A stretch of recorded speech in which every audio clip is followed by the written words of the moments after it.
This was the typical Gandhi pattern. Now Louis Fisher says ये गांधी के सारे कार्यक्रमों का एक पैटर्न था, एक तरीका था, एक सदा बधा तरीका था। क्या? His politics were intertwined with practical day-to-day problems of millions. Intertwined मतलब गुथा होना, intertwined गुथा होना। उनकी जो राजनीति थी वह प्रायोगिक और रोजमर्रा की समस्याएं जो आदमियों की थी उससे गुथी हुई थी। राजनीति का संबंध मूल रूप से लोगों की समस्याओं के निवारण से था। राजनीति का अर्थ उनका ये नहीं था कि अंग्रेजों को हटाओ, नहीं, वो तो अपने आप डेवलप होता गया। गांधी का कहना था मैं जो भी करता हूं वो तो एक्चुअली समाज के लिए कर रहा हूं। उनको बोलता हूं कि अपनी आय बढ़ाओ, अपना स्वास्थ्य ठीक करो, अपनी सफाई रखो, सैनिटरी कंडीशन की चिंता करना, हिसाब की चिंता करना, ये सब क्या है? ये सब के पीछे गांधी का उद्देश्य था हमारे देश की जनता को सिखाना, कुछ सीखने की जरूरत है। और वो सीखते सीखते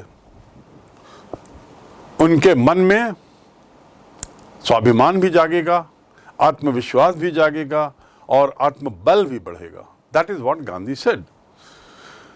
So his problem, his politics, उनकी राजनीति was intertwined with practical day-to-day problems of millions. रोजमर्रा के जीवन में आने वाली समस्याओं से उनकी राजनीति का संबंध था। His was not a loyalty to abstractions. कल्पना के प्रति कोई उनका झुकाव नहीं था कि कल्पना की उड़ान करेंगे, कल्पना की दुनिया में रहेंगे, सोचेंगे ना। His was not a loyalty, किसी के प्रति समर्पित होना, कल्पनाओं के दुनिया के प्रति वो समर्पित नहीं थे। एब्स्ट्रैक्शन मतलब कल्पनाएं। It was a loyalty to the living human being.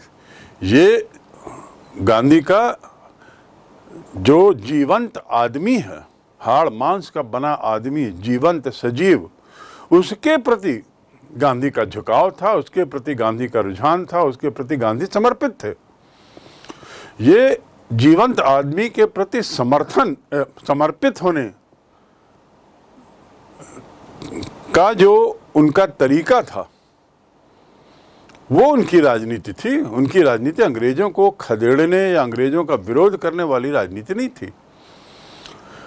In everything Gandhi did, moreover, he tried to mold a new free Indian. अब लुई फिशर आगे कहते हैं, गांधी ने जो भी किया, इस सब के बावजूद, moreover, इस सब के बावजूद, he tried to mold मतलब ढांचा देना, एक मोल्ड करना मतलब उसको ढालना, ढालने में प्रयत्न। He tried to mold a new free Indian. उनका सतत प्रयास ये रहता था कि भारतीय लोग ढलें। किस रूप में ढलें? फ्री इंडियन के रूप में। उनके मन में जो मानसिकता, जो गुलामी की मानसिकता आ गई थी कि हम गुलाम थे, गुलाम हैं, गुलाम रहेंगे, ऐसी वाली जो सोच थी उससे मुक्त होने की उनकी शैली थी, उनका तरीका था, उससे मुक्त करने का। ही ट्राइड, उन्होंने हमेशा यही प्रयास किया कि भारतीयों को एक स्वतंत्र भारतीय के रूप में ढालने की कोशिश करें, अर्थात उन्हें महसूस कराएं, उनमें वो बदलाव लाएं कि हम लोग स्वतंत्र हैं, गुलामी हम पर थोपी गई है, हमारा जन्म गुलाम रहने के लिए नहीं हुआ है, गुलामी थोपी गई है। ऐसा गांधी का बार बार विचार था। Who could stand on his own feet and thus make India free? भारतीयों को ढालने में की कोशिश गांधी लगातार कर रहे थे। किस रूप में ढालने में? कि एक स्वतंत्र महसूस करे, क्योंकि तभी तो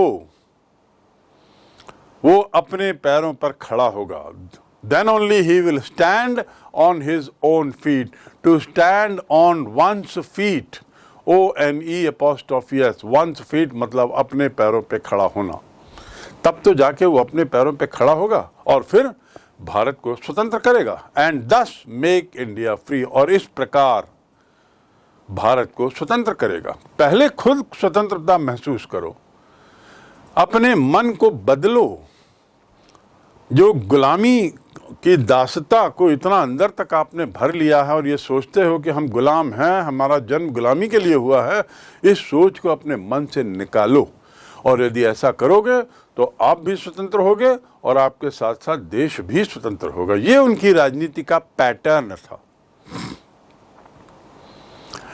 early in the Champaran action, Charles Fraser Andrews, the British pacifist.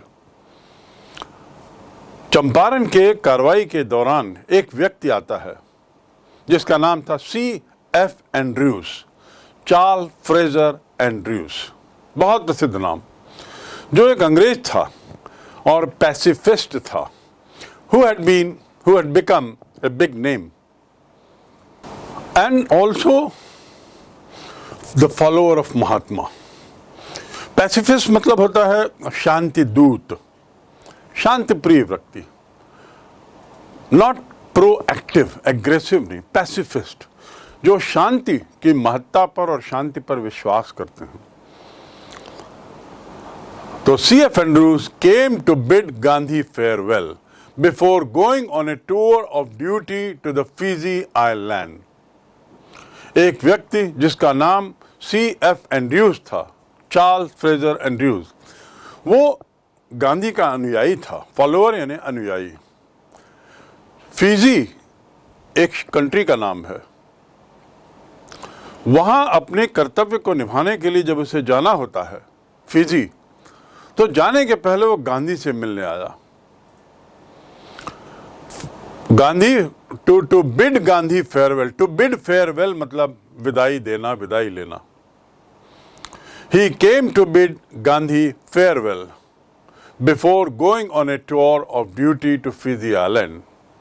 To bid farewell, एक तो टू बिड मतलब होता है बोली लगाना, नीलामी के समय जो बोली लगाते हैं ना, there is a bidding going on, वहां नीलामी चल रही है। और टू बिड फेयरवेल मतलब विदाई देना। तो फिजी आइलैंड में अपने कर्तव्य के निर्वाह के लिए जाने से पूर्व गांधी का एक अनुयायी जिसका नाम फ्रेजर था, चार्ल्स एंड्रयूज फ्रेजर, वो उनसे मिलने आता है। Gandhi lawyer's friend thought it would be a good idea for Andrews to stay in Champaran and help them. Gandhi के जो सहयोगी थे, लॉयर सहयोगी, आपको याद होगा राजेंद्र प्रसाद के साथ बहुत सारे लॉयर्स आ गए थे चंपारण में, और उन्हीं लॉयर्स लोगों ने महसूस किया कि चार्ल्स एंड्रयूज यदि यहाँ रुक जाते हैं चंपारण में तो ये एक बड़ा अच्छा विचार होगा, क्योंकि इससे उनको मदद मिलेगी। उनको लगा चार्ल्स एंड्रयूज हमारे काम आ सकता है, और इसलिए वो चाहने लगे कि वो यहाँ रुक जाए, चंपारण में रुक जाए। Andrews was willing if Gandhi agreed. Andrews इस बात के लिए तैयार थे, बशर्ते गांधी उसके लिए सहमति दें, राजीनामा दें। किस बात के लिए? कि हाँ एंड्रयूज तुम फिजी न जाकर के यहीं रह जाओ। Imagine an English man joining lawyers who were protesting against British policies decided to stay back in Champaran, but decided to agree to stay back at Champaran, but Gandhi was vehemently opposed. Vehemently मतलब very strongly. To oppose माने विरोध करना। गांधी ने इस विचार का बड़ा सख्त विरोध किया। किस विचार का? कि चंपारण में एंड्रयूज रहें। उन्होंने कहा, you think that so this way Gandhi ji makes sure that at Champaran, while he is at Champaran, not only economic transformation takes place and conditions of farmers and other people improve, but he also saw to it that there is transformation in their social condition, living condition, health condition, etc., etc. And for that, as we said, he took help of so many people, including his wife. Now, all this makes Champaran episode माने घटना. We move to the next paragraph. All this makes Champaran episode a turning point. जैसा मैंने पहले बताया, turning point यानी मील का पत्थर, एक ऐसी घटना जो पूरी तरह बदलाव लाती है. So it was a turning point in Gandhi's life. That is what Gandhi said to Louis Fisher, the writer. When Louis Fisher asked how you feel it to be a turning point in your life, Champaran के लोगों के जीवन के लिए तो ये मील का पत्थर था ही, पर गांधी जी के लिए भी ये मील का पत्थर साबित हुआ. तो लुई फिशर ने पूछा कैसे, तो गांधी ने कहा, What I did was a very ordinary thing. मैंने बहुत सामान्य चीज की वहां, ordinary thing. I declared that British could not order me. I declared that British could not order me about my own country. मेरे को अपने देश के बारे में वो आदेश नहीं दे सकते. बस मैंने यही किया. कल्पना करिए, इतनी बड़ी चीज, ब्रिटिश एम्पायर को एक तरीके से उन्होंने चुनौती दी थी चंपारण में. लेकिन जब उनसे पूछा गया, गांधी से लुई फिशर ने बाद में पूछा कि क्या रहस्य है आपके सफलता का, उनका कुछ नहीं, मैंने बड़ी सादा चीज की. I ensured that British could not order me about in my own country. But Champaran did not begin as an act of defiance, Pratirod. Champaran did not begin as an act of defiance. ये कोई defines का ही केवल एक उदाहरण नहीं था. चंपारण की शुरुआत सरकार का विरोध ही नहीं था. It grew out of an attempt to alleviate the distress of large number of poor peasants. To alleviate मतलब कम करना. To alleviate the anxiety, doctors give some pills, some tablets. लोगों की एंग्जाइटी को, तनाव को कम करने के लिए कई बार डॉक्टर्स दवाई देते हैं. To alleviate मतलब किसी चीज को कम करना, गिरावट लाना. To alleviate the anxiety. And here, to alleviate the distress of large numbers. Distress मतलब दिक्कत, तकलीफें, तनाव, दिक्कत, तकलीफें. Large number of poor peasants, उनके तनाव को, उनकी चिंता को, उनकी समस्याओं को कम करने का मैंने प्रयास किया. उसी से ये शुरू हुआ बस. अर्थात मैंने कोई मेरा आंदोलन या मैंने जो भी चंपारण में किया वो अंग्रेजों का विरोध करना, ऐसी शुरुआत नहीं थी. शुरुआत तो थी इनकी स्थिति को सुधारना, किसानों की स्थिति को सुधारना. और उस सुधार की प्रक्रिया में यदि कुछ ऐसी बातें हुई हैं जिससे अंग्रेजों को लगता है उनको चुनौती दी गई, तो वो उसका बाई प्रोडक्ट है, उसका दूसरा परिणाम है. लेकिन मेरा उद्देश्य तो केवल मेरे किसान भाइयों, मेरे देशवासियों की स्थिति को सुधारना था. This was the typical Gandhi pattern.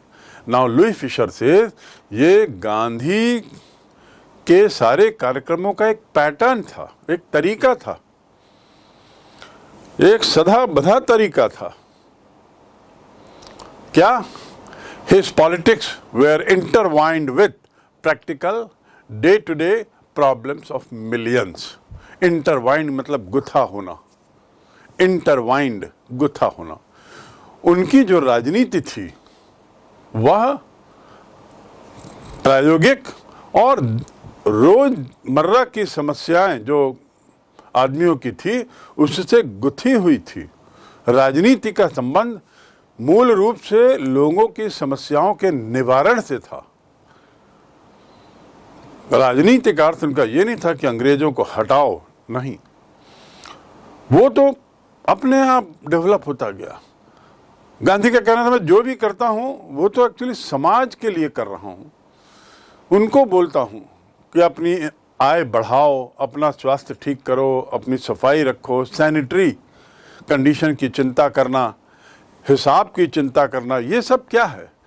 ये सब के पीछे गांधी का उद्देश्य था हमारे देश की जनता को सिखाना, कुछ सीखने की जरूरत है।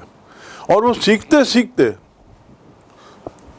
उनके मन में स्वाभिमान भी जागेगा, आत्मविश्वास भी जागेगा और आत्मबल भी बढ़ेगा। That is what Gandhi said.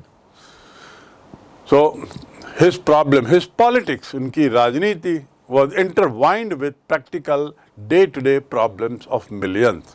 रोजमर्रा के जीवन में आने वाली समस्याओं से उनकी राजनीति का संबंध था। His was not a loyalty to abstractions। कल्पना के प्रति कोई उनका झुकाव नहीं था कि कल्पना की उड़ान करेंगे, कल्पना की दुनिया में रहेंगे, सोचेंगे ना। His was not a loyalty, किसी के प्रति समर्पित होना, कल्पनाओं के दुनिया के प्रति वो समर्पित नहीं थे। एब्स्ट्रैक्शन मतलब कल्पनाएं। It was a loyalty to the living human beings.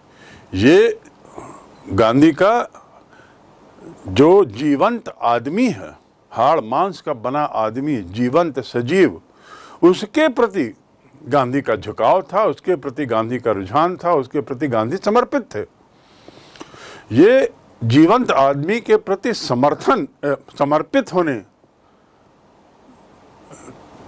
का जो उनका तरीका था वो उनकी राजनीति थी। उनकी राजनीति अंग्रेजों को खदेड़ने या अंग्रेजों का विरोध करने वाली राजनीति नहीं थी। In everything Gandhi did, moreover, he tried to mold a new free Indian। अब लुई फिशर आगे कहते हैं, गांधी ने जो भी किया,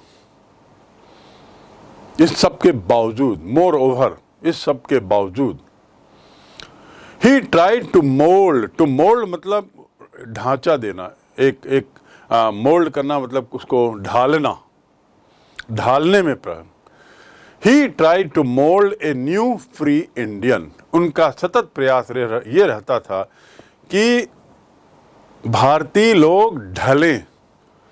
किस रूप में ढले? फ्री इंडियन के रूप में। उनके मन में जो मानसिकता, जो गुलामी की मानसिकता आ गई थी कि हम गुलाम थे, गुलाम हैं, गुलाम रहेंगे, ऐसी वाली जो सोच थी, उससे मुक्त होने की उनकी शैली थी, उनका तरीका था, उससे मुक्त करने का। ही ट्राइड, उन्होंने हमेशा यही प्रयास किया कि भारतीयों को एक स्वतंत्र भारतीय के रूप में ढालने की कोशिश करें, अर्थात उन्हें महसूस कराएं, उनमें वो बदलाव लाएं कि हम लोग स्वतंत्र हैं, गुलामी हम पर थोपी गई है, हमारा जन्म गुलाम रहने के लिए नहीं हुआ है, गुलामी थोपी गई है। ऐसा गांधी का बार बार विचार था। Who could stand on his own feet and thus make India free। भारतीयों को ढालने में की कोशिश गांधी लगातार कर रहे थे। किस रूप में ढालने में? कि एक स्वतंत्र महसूस करे, क्योंकि तभी तो वो अपने पैरों पर खड़ा होगा। Then only he will stand on his own feet। To stand on one's feet, ONE', one's feet मतलब अपने पैरों पे खड़ा होना। तब तो जाके वो अपने पैरों पे खड़ा होगा और फिर भारत को स्वतंत्र करेगा। एंड दस मेक इंडिया फ्री, और इस प्रकार भारत को स्वतंत्र करेगा। पहले खुद स्वतंत्रता महसूस करो, अपने मन को बदलो। जो गुलामी की दासता को इतना अंदर तक आपने भर लिया है और ये सोचते हो कि हम गुलाम हैं, हमारा जन्म गुलामी के लिए हुआ है, इस सोच को अपने मन से निकालो। और यदि ऐसा करोगे तो आप भी स्वतंत्र होगे और आपके साथ साथ देश भी स्वतंत्र होगा। ये उनकी राजनीति का पैटर्न था। Early in the Champaran action, Charles freezer Andrews, the British pacifist. Champaran के कार्रवाई के दौरान एक व्यक्ति आता है जिसका नाम था C.F. Andrews, Charles Fraser Andrews, बहुत प्रसिद्ध नाम, जो एक अंग्रेज था और पैसिफिस्ट था, who had become a big name and also the follower of Mahatma. Pacifist मतलब होता है शांति दूत, शांति प्रिय व्यक्ति, नॉट प्रोएक्टिव, एग्रेसिव नहीं, पैसिफिस्ट, जो शांति की महत्ता पर और शांति पर विश्वास करते हैं। तो C.F. Andrews came to bid Gandhi farewell before going on a tour of duty to the Fiji Island. एक व्यक्ति जिसका नाम C.F. एंड्रयूज था, चार्ल्स फ्रेजर एंड्रयूज, वो गांधी का अनुयायी था, फॉलोअर यानी अनुयायी। फिजी एक कंट्री का नाम है। वहां अपने कर्तव्य को निभाने के लिए जब उसे जाना होता है फिजी, तो जाने के पहले वो गांधी से मिलने आया। Gandhi to bid Gandhi farewell, to bid farewell मतलब विदाई देना, विदाई लेना। He came to bid Gandhi farewell before going on a tour of duty to Fiji Island. To bid farewell, एक तो to bid मतलब होता है बोली लगाना, नीलामी के समय जो बोली लगाते हैं ना, there is a bidding going on, वहाँ नीलामी चल रही है, और to bid farewell मतलब विदाई देना। तो फिजी आइलैंड में अपने कर्तव्य के निर्वाह के लिए जाने से पूर्व गांधी का एक अनुयायी जिसका नाम फ्रेजर था, चार्ल्स एंड्रयूज फ्रेजर, वो उनसे मिलने आता है। Gandhi lawyers friend thought it would be a good idea for Andrews to stay in Champaran and help them. Gandhi के जो सहयोगी थे, लॉयर सहयोगी, आपको याद होगा राजेंद्र प्रसाद के साथ बहुत सारे लॉयर्स आ गए थे चंपारण में,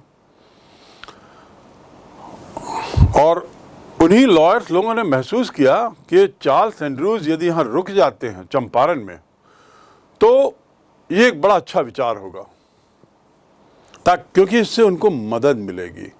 उनको लगा चार्ल्स एंड्रयूज हमारे काम आ सकता है, और इसलिए वो चाहने लगे कि वो यहाँ रुक जाए, चंपारण में रुक जाए। Andrews was willing if Gandhi agreed. Andrews इस बात के लिए तैयार थे बशर्ते गांधी उसके लिए सहमति दें, राजीनामा दें। किस बात के लिए? कि हाँ एंड्रयूज तुम फिजी न जाकर के यहीं रह जाओ। Imagine an English man joining lawyers who were protesting against British policies decided to stay back in Champaran, but decided to agree to stay back at Champaran, but Gandhi was vehemently opposed. Vehemently मतलब very strongly. To oppose माने विरोध करना। गांधी ने इस विचार का बड़ा सख्त विरोध किया। किस विचार का? कि चंपारण में एंड्रयूज रहें। उन्होंने कहा, You think that in this unequal fight, it would be helpful if we have an Englishman on our side? उन्होंने कहा कि तुमको ये, उन्होंने कहा कि you think that it is proper in this unequal fight, it would be helpful if we have an Englishman? Gandhi ने कहा कि ये जो अनइक्वल फाइट है, कहाँ माइटी एम्पायर अंग्रेज लोग और कहाँ हम भारतीय जो कमज़ोर हैं शारीरिक रूप से, आर्थिक रूप से, मानसिक रूप से, उनकी जो लड़ाई चल रही है ब्रिटिश सत्ता से, जो हर दृष्टि से बहुत ताकतवर हैं, उसमें C.F. एंड्रयूज के रुक जाने से आपको लगता है कि फ़ायदा होगा? ये उचित है? Do you think it is proper? और तुमको ये लगता है कि यदि हमारी तरफ एंड्रयूज आ जाएंगे या हमारे साथ रहेंगे, हमारे सहयोग करेंगे, हमारे साथ काम करेंगे, तो ये लड़ाई इक्वल्स की हो जाएगी? You think that it is in this unequal fight it would be helpful? सवाल पूछते हैं वो कि क्या ये उचित होगा, क्या हमें मदद करेगा? ये ऐसी सोच बहुत गलत है। गांधी ने कहा एक अंग्रेज को हमारी तरफ ले आओ और ऐसा सोचो कि अब हम अंग्रेजों से इस अंग्रेज आदमी के बल पर लड़ लेंगे, गलत है। This shows the weakness of your heart. उन्होंने लॉयर्स को चिताया कि तुम्हारे दिल की, तुम्हारी सोच की कमजोरी है। अनइक्वल फाइट क्यों मान रहे हो इसे? दूसरा, एक अंग्रेजों के खिलाफ लड़ाई में एक अंग्रेज को अपनी तरफ लेके सोच रहे हो कि इससे फायदा होगा, ये अपनी कमजोरी बताता है। हम स्वयं बिना अंग्रेज के भी लड़ सकते हैं। हम में इतना मानसिक साहस होना चाहिए, शारीरिक साहस नहीं, मानसिक साहस। This shows the weakness of your heart. आगे वो कहते हैं द कॉज इज जस्ट। जिस बात के लिए आप लोग चंपारण में सब आए हो वो सब न्यायोचित है। जस्ट माने न्यायोचित, उचित। एक जस्ट का मतलब था जस्ट व्हेन आई केम, जिस समय मैं आया उस समय तो just when I came, I am just coming, मैं बस अभी आता ही हूं। और यहां पर है जस्ट माने न्यायोचित। इट इज नॉट जस्ट, ये न्यायोचित नहीं है। उसी से बना है justice, jury, judiciary, just say बना है। तो गांधी ने कहा कि मेरे मित्रों, वकील मित्रों, आप लोग जिस बात के लिए संघर्ष कर रहे हैं, यहां एकत्रित हैं चंपारण में, वो न्यायोचित है। And you must rely upon your self to win the battle. To rely upon, निर्भर होना। और तुम्हें लड़ाई जीतने के लिए अपने स्वयं पे निर्भर होना चाहिए। You must rely upon your self. दूसरे की मदद क्यों ले रहे हो? एंड्रू फ्रेजर एक अंग्रेज को लेकर उसकी छाती से अंग्रेजों पर प्रहार करना कायरों की निशानी है। खुद अपने दिल को मजबूत करो। Rely on your just cause. तुम्हारी जो लड़ाई है वो न्यायोचित है, उचित कारण के लिए है। उसमें डरने की कोई बात नहीं, अपने को कमजोर समझने की कोई बात नहीं।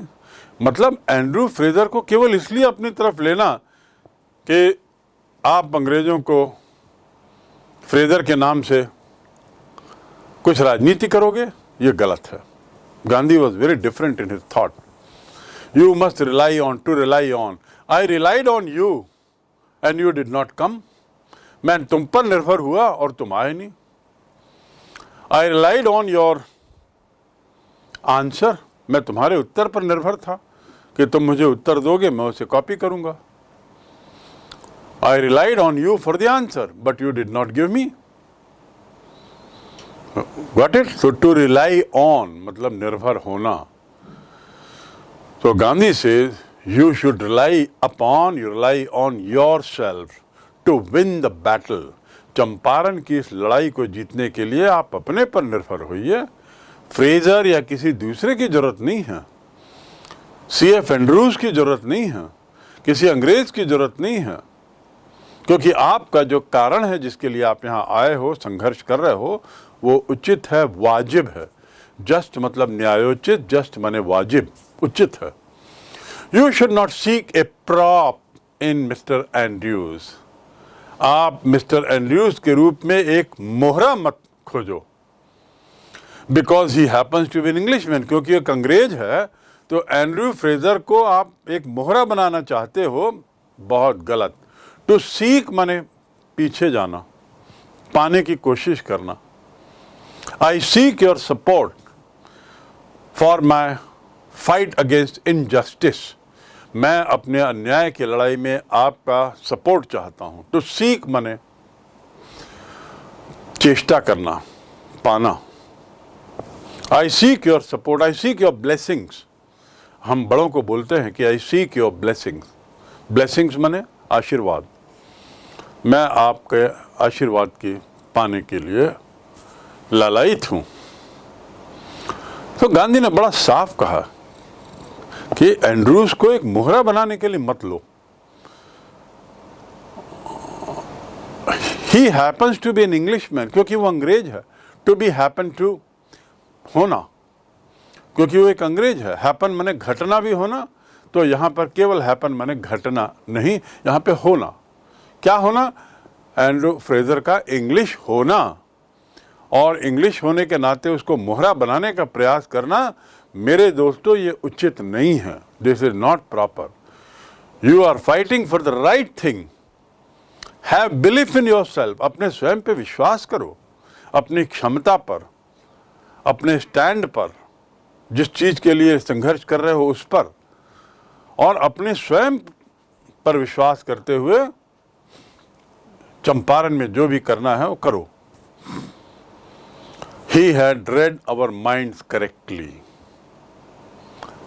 जब इतना सब लुई फिशर को बता रहे थे कि मैंने ऐसा कहा मिस्टर एंड्रूज के बारे में, तो फिशर अब बताते हैं कि राजेंद्र प्रसाद क्या, He had read our minds correctly। Rajendra Prasad ने कमेंट किया, किसी को कहा कि गांधी ने हमारा माइंड जो है बिल्कुल सही समझ लिया। टू रीड माइंड मतलब समझ लेना सामने वाला क्या सोच रहा है। आई could not read his mind. मैं उसे समझ नहीं पाया, वो क्या बोल रहा था, क्या बोलना चाह रहा था, क्या चाहता क्या था, मैं समझ नहीं पाया। I could not read his mind. To read mind. So Rajendra Prasad read the mind correctly. Rajendra Prasad का कहना था कि गांधी ने हम लोगों को सही समझ लिया। सही समझ लिया मतलब हम लोग क्या सोच रहे हैं उसको उन्होंने समझ लिया। And we had no reply. और अब हमारे पास कोई जवाब नहीं था। किस बात का? एंड्रू फ्रेजर को जो हमने अनुरोध किया कि इसको यहाँ रोकने के लिए बोलो, और एंड्रू फ्रेजर तैयार हो गए। लेकिन हाँ, एंड्रू फ्रेजर ने ये जरूर कहा कि गांधी मानेंगे तो मैं रुकूंगा। तो लोग गांधी के पास गए। गांधी ने कहा, कैसे कायर लोग हो तुम लोग। एंड्रू फ्रेजर के अपनी तरफ आने से सोचते हो कि चंपारण में रुकने से कि अंग्रेजों के साथ बराबरी की लड़ाई हो जाएगी। तुम लोग इतने कच्चे हो, कमजोर हो। गलत बात। अपने अंदर अपने स्वयं के विश्वास पर विश्वास करो, अपने आत्मबल पर विश्वास करो। Rely on your self and fight.